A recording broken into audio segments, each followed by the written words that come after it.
දොරවල් ජනෙල් වහලා දාවේ. තව එකක්. ටැක්සි කාරයට කෝල් කරාද? ටැක්සි කාරයාට නම් කෝල් කරා.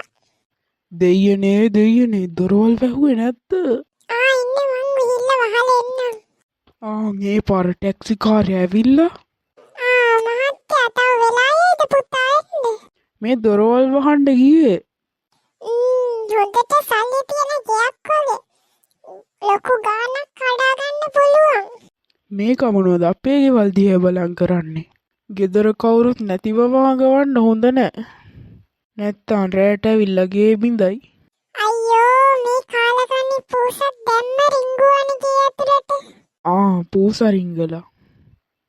මහත්තයා මොනවද අපේ නෑ ඒක කියන්න හොඳ නෑ. මහත්තයා ගිහිල්ලා ටැක්සිය ගාවින් හිටියනම් අපි එනකම්.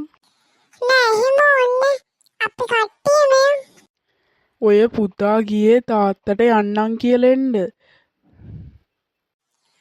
ගෙදර තාත්තා කෙනෙකුත් ඉන්නවද?